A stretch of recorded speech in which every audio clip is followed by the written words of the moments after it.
And I'm really honored to introduce our speaker, Ruth, who I know my English pronunciation makes me want to say like Mookie, but I have a feeling it's much more like Mugge or something like that. So Yeah, you can it's, yeah, it's Mugge. Mugge. Okay, beautiful. I love that. And she is a full professor in design for sustainable consumer behavior at the Faculty of Industrial Design Engineering at Delft University of Technology, the Netherlands. She takes a consumer-centered perspective to developing sustainable design theories, and her full bio can be found on the lobby page. And with that, we welcome you, Ruth, and take it away. Yeah, thank you for the nice introduction, Mia. I think I tried to share my slides, but I just wanted to check if everybody sees them. It looks great. Okay, then I can start. As I said, my research is about how to motivate and stimulate people to behave more sustainably. And I focus a lot on repair, so I want to share some of the insights that we got from our repair studies. And at the end, I will also broaden the scope a little bit more. But let's get started. Let's move my slides. Yeah. So as you all know, stuff is also really important to analyze from an environmental perspective. Of course, we are well aware that, for example, housing and cars, but for a lot of people, it's also not so common that indeed stuff and products are actually very much polluting the environment. This has to do with a lot of invisible emissions, so to say. So there's not emissions during use, or not so much at least, but there's a lot of emissions during production. And of course, that's also important to challenge and to act upon. So that's why my research is really interested in can we focus on those products in order to lengthen the lifetimes, because then you can actually reduce the environmental impacts. So we did some studies on repair. Some are more understanding the behavior and some are more on interventions. And I wanted to start with one focused on the behavior. We asked people that had recently replaced a smartphone, a vacuum cleaner, a TV, or a washing machine, how the status was. So how was the state of the product? Was it fine? Was it partly malfunctioning, or was it broken? And in the case of a malfunctioning product, we also asked them, did you consider repair? So it was not even that whether they called a repairer or whether they went to a repair cafe, none of that. It was just whether they considered it. And to our surprise, you can see that there's a lot of people that don't even consider repair anymore. So of the broken products, it's about 40% that did not consider repair, which is still a lot, I would say. But if you look at the partly malfunctioning products, so the vacuum cleaner that doesn't suck that well, the washing machines that start to have a lot of noise, it's about 70% of the people that don't even consider repair. So they didn't even try with a phone call, none of that. This is quite worrying. So what are the barriers? We also did a study on that. Why do people actually don't want to repair? And I understand that you have some knowledge, of course, about repair from a technical perspective. This is really from the consumer perspective. So why does consumers feel like, doesn't make sense to repair this? First of all, of course, the cost. So they think it's too expensive. They think they need it now, so they don't want to wait for the repair. They don't have the knowledge themselves, so they cannot do that themselves. There's a lack of spare parts or a lack of information. But finally, and I think that's a really important part from a consumer's perspective, they have the belief that the product is not meant to be repaired. So in this picture, you see the speaker, and there's a screwdriver next to it with the intention to open it up. But as you all know, this is not the way to open the speaker, because there's no easy screws that you can just dismantle. For the disassembly of a speaker, there's usually click fingers. It's a lot of hassle. And as a result, consumers just have already the impression like, okay, it's not meant to be repaired because, the product is not opening. So it's better to just replace it. And of course, this is a shame. So we wanted to know why actually do people not change their behavior? And therefore, we also investigated behavior change theories. And this is a very nice theory that basically explains it in an easy way. If you want to change people's behavior, they need actually three things. They need to be motivated, so they need to be like willing to do it because it's pleasurable, because they like it, or for other reasons. And they need to be able to. So they need to have the ability, the time, they need to have the knowledge, they just need to know what to do in the end. And it should be easy to do. And then it's a combination of the two. So you need some motivation, if there's a lot of ability, but then you need less motivation. And if it's very difficult to do, then you need a lot of motivation to accomplish the task, because you need to pass the action line. And basically, even when you have motivation and ability, you still need this last push. You need the last trigger to say, like, okay, now it's time to do it. So especially, for example, with the partly malfunctioning products, you need this push, like, okay, you can be motivated to repair it, you can be able, but you need this push to do it now. So that's this last prompt, what's it called. And there actually, with this visual, you also see why it's so difficult to actually repair products, because for most people, it's not so much fun. There's, of course, volunteers in repair cafes, as we've heard before, but most ordinary consumers don't think it's fun to repair their products. They think it's a hassle, annoyance, etc. Second of all, they also lack the ability. So they have no tools anymore. They don't have the skills anymore. They have no clue what to do. They find it very troublesome. And also none of their peers are doing it. So as a result, it's very difficult to motivate people to repair. So we need to really support them in doing that. So we're trying to do some, in our research on design, we want to see, okay, can we change the design of products and also the services in order to stimulate people to actually start this repair? And it already starts with the willingness, because as said before, they don't have the consideration, so they don't even consider repair. And we want to start with their, like, okay, how can we trigger more willingness to repair products? And for this research, we looked at fault indications. Fault indications are quite common on, for example, washing machines, but they're not so common on these more low-end, cheaper products like coffee machines, vacuum cleaners, etc. There's no fault indications actually whatsoever. So we thought, okay, what happens if we add a fault indication? Because the fault indication basically tells consumers, like, okay, there is a problem. And actually, in these cases, we also told them they needed to actually change a part. So it was real repair, not maintenance only. They needed to actually change the part, but at least the product suggests to the consumer that it's the intention that there's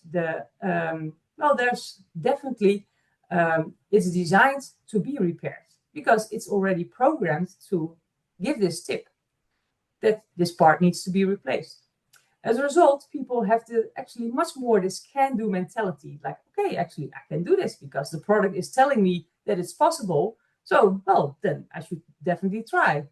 And interestingly enough, we see then that for the vacuum cleaner on the left, but also the same effects for a coffee machine, actually the willingness to repair significantly increases. So people are much more like, okay, let's go. And as a result of this can-do mentality. Also, interestingly, even though washing machines tend to have these fault indications, for those types of category, it didn't work, because people are already more inclined to call a professional repairer anyway. And then they don't need to know what's the matter with the product, what's wrong with the product. They leave it up to the professional. But especially for the cheaper products, professional repair is often too expensive, and then people really need to take action themselves or go to a repair cafe, obviously. And then you can have, with a fault indication, you can trigger people to actually start doing so. So that's the first design intervention that we investigated. The second design intervention that we investigated had to do with a modular design. So this is an example of Fairphone, and I'm not sure how common or known it is in the US. But Fairphone is a modular design. So it's a smartphone that you can easily open up, and all the components are then easily accessible. So if there's a problem with your battery, you can just take it out yourself and replace it. Same with the camera, for example. So it's a very, in that sense, repairable and approachable phone. So also for that, we studied, okay, what does this modularity do to people, and does it stimulate them for repair? Well, first of all, we just analyzed a modular phone in general. And then interestingly enough, even though it's supposed to also trigger do-it-yourself repair, people were very much hesitant to do so. So they were much more like, okay, it's modular, but I should still go to a professional repairer because, yeah, it's still difficult.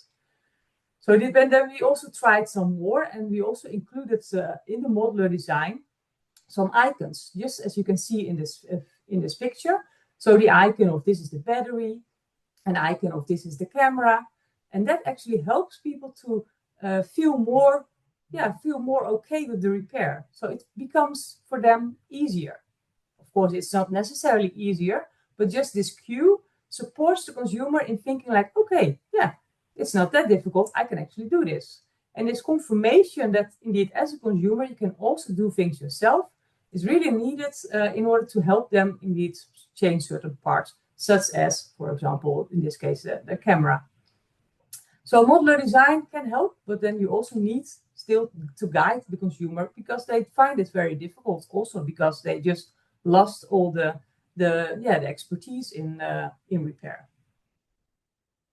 Now, our recent research focuses on emerging technologies. So we really want to study, okay, are there new technologies such as artificial intelligence, but also the Internet of Things and augmented reality that can help consumers to actually start and do repair.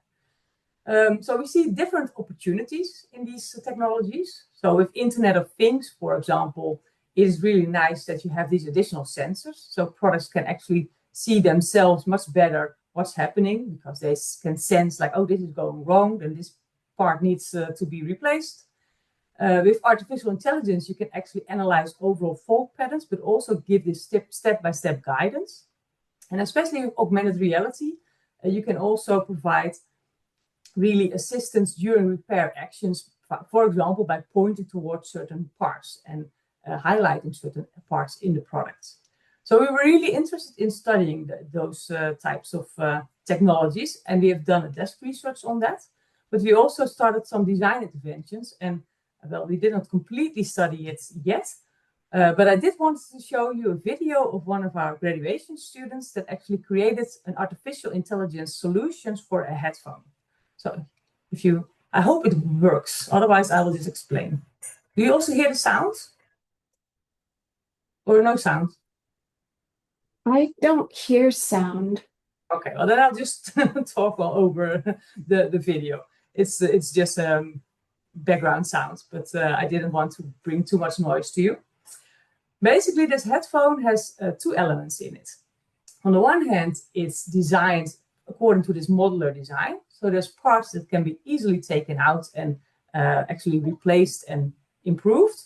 But it has a second element to it. It has this AI repair bot.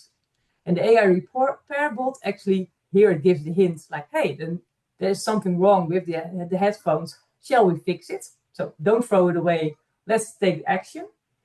And then you can talk to the repair bot just like an AI in your own language, saying like, hey, I have a problem with this element, this part.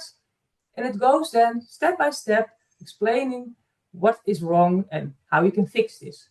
In this case, it's a very physical problem with the hinges that are broken, but it can also fix much more technological issues, such as issues with the battery. And what is also nice is what you see here is that it has also these visuals that link exactly to the visual and appearance of the headphones themselves, but you can easily see, okay, this is the part that I need to look at. This is the part that I need to change. So all in all, it makes repair much more easier than, of course, when you would just have a headphone. And especially the combination of the physical changes and the AI bot that has this perfect combination actually to boost repair.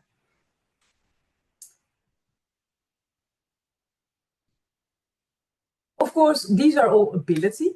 So the headphone, again, helps your ability. If you go back to the figure that we need motivation and ability, we also want to see, can we also stimulate the motivation? So can we make people think repair is more fun? So what is one reason to be motivated? You can have motivation because it also allows you to do something in addition to just repairing. If you look at repair, then it's usually seen as a situation where you go from a bad situation because it's not working to the normal situation again. But why not go from the bad situation to a much better situation rather than the normal situation? So in this case, a graduation student of us created an AI solution that not only helps you to repair your chair, but also to upgrade it by changing, for example, the color, or by changing the cushions, or by adding certain parts. So it actually, via, again, an AI tool, allows you to be more creative with the repair. So not just repairing it, but really indeed upgrading it and making it actually extra more interesting. So it motivates you on one hand, but it also then gives you step-by-step guidance, similar to the headphones example, and therefore it also increases your ability. This is really a combination of motivation and ability. So these were some examples of repair. I promised that I also want to share a little bit beyond repair. And this is about actually how many products are replaced while they're still working perfectly fine. So again, I talked about the study that we did. And with smartphones, vacuum cleaners, TVs, and washing machine, you can also see the shocking amounts of products that are completely fine. So 21% of vacuum cleaners, but even 58% of TVs was perfectly fine, but still replaced. Based on European data, this is. But I assume that in the US, it's not much better. So why do people replace these products?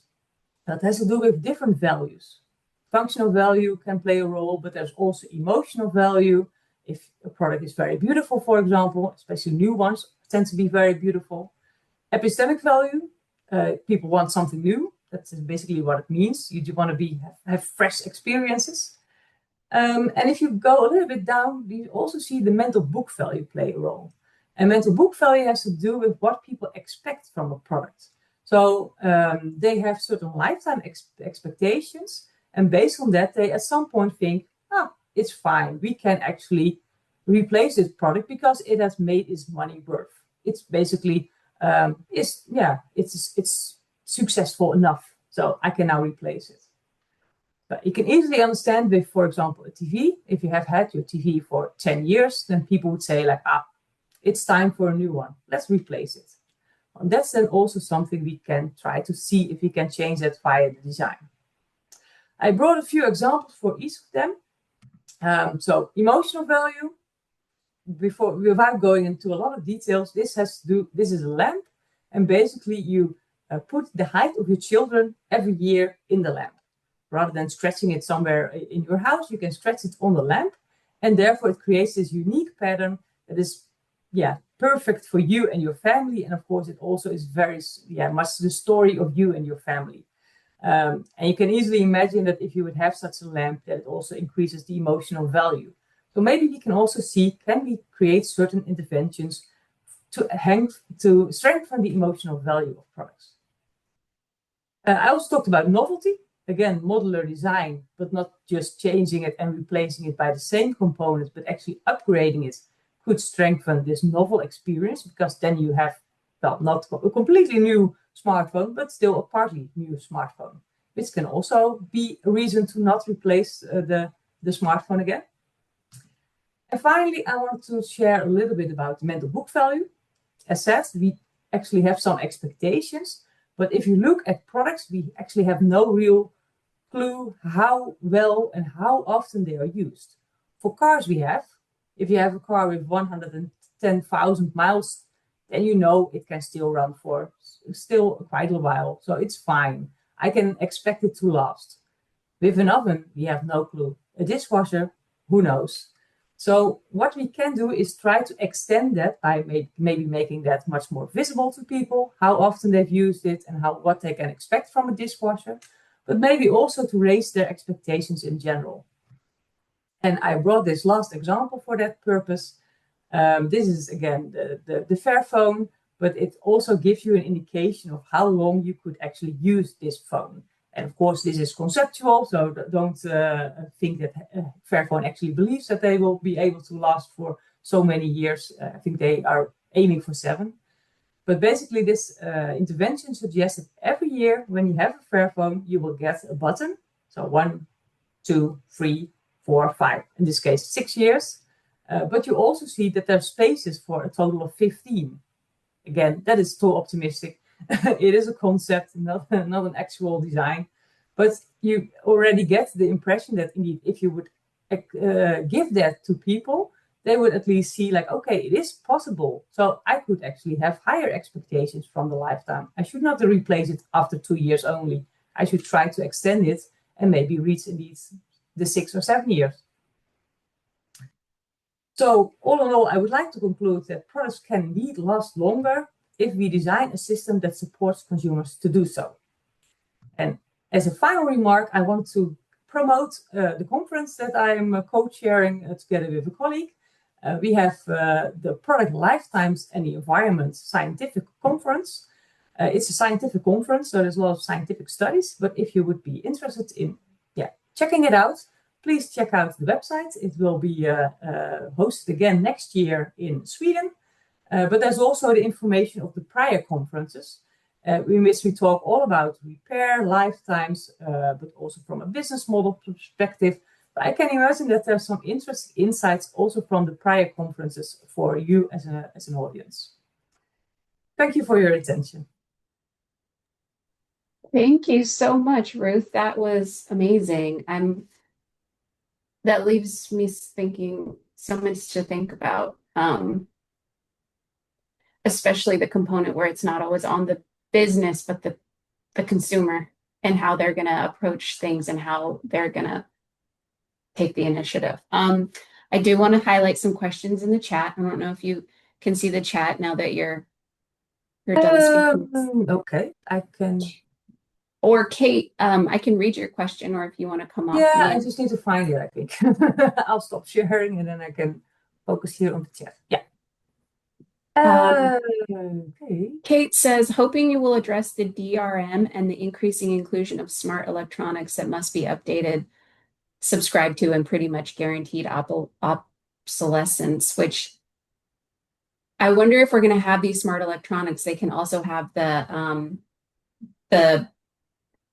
fault, indicator that you showed, like to at least give people more information if they're going to have more advanced components. Yeah, in the sense that, I hope that I get the question if I understand it well. I investigated indeed these smaller products, but I'm also aware of the fact that if you add electronics to certain products, that it also, of course, adds to the e-waste issue. So there's always indeed a trade-off that you need to make. On the other hand, there's a lot of smart products anyway in the market for which it's relatively easy to put in those fault indications. So does that more or less answer the question? Or? I think so. I didn't know what the DRM stood for because this isn't exactly my world. I'm like, did you? Yeah, and I have the same issue with the DRM. Okay. So I'm not sure if we're addressing that because I'm not sure exactly what that stands for, but they can let us know in the chat. Digital rights management. Oh. So what? So I think the question was more about the subscription models with which some of these can hinge on some of these improvements could be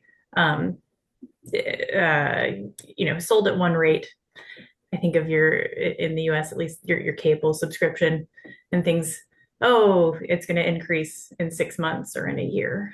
So perhaps some of those impacts economically and how they could be prevented. I think of the Philip K. Dick book, Ubik. I don't know why I keep coming back to that, but there was you had to put a quarter in every time you wanted to open your front door.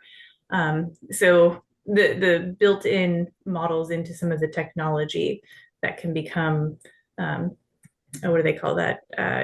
Just death by subscription. Yeah, okay. So that you just need to pay like every time a subscription. Oh, okay. I would find that weird for the fault indication, to be honest, because if I look at the products that I have currently with a fault indication, that's my central heating system has that. My washing machine has it, and they have no subscription. It's just with sensors that they test certain things, and then they see like, okay, there's a problem, we need to do this.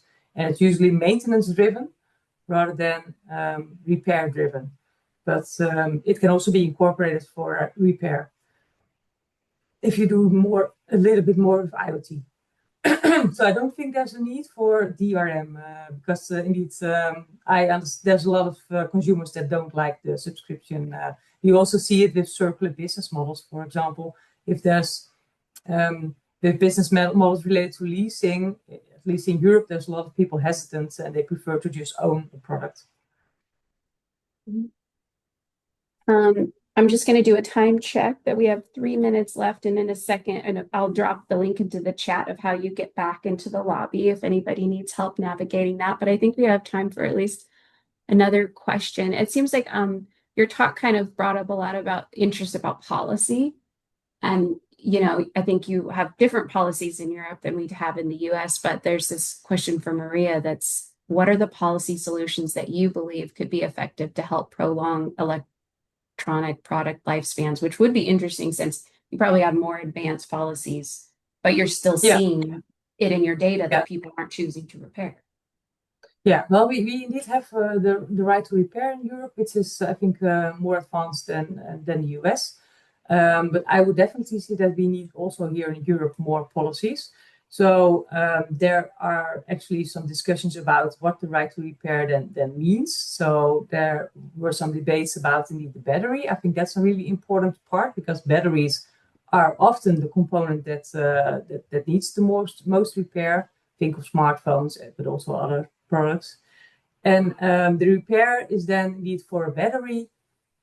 It should be as easy as possible, I would say. So if you would still need a professional repairer, then exactly already a burden for people. And especially for cheaper products, you would like people to repair batteries themselves. So that's an element that I think is important for this. But we also have policies, and I'm not sure whether that's the case in the US, with repair labels so that you can at purchase already see how well a product can be repaired.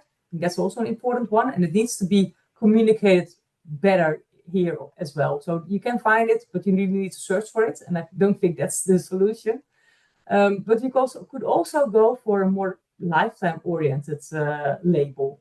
So a little bit is that's the one shown in one of my slides. That's now not mandatory, but I think it's important to also make that mandatory so that they can see like, okay, if I buy a washing machine, then this one actually will run for many more cycles than that one. And then they can also compare that, and it's not just based on price and brand image, but they can also see the amount of cycles that a washing machine is designed for. And that differs quite a lot between different brands.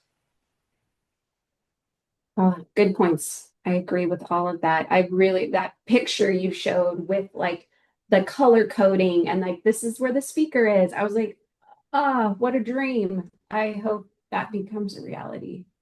Well, that one actually is reality.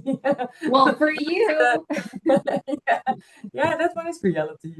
Which goes to the point of we live in such a global economy now that if they're able to do it, producers are able to do it in Europe, but we're still going to have to struggle to get the policy passed to have them actually bring those here.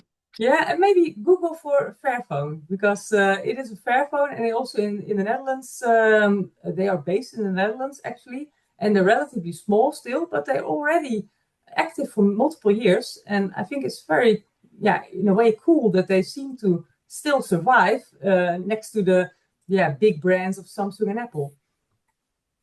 Cool. Thank you. I added the link back in the chat too for you, Maya, but okay. There you go.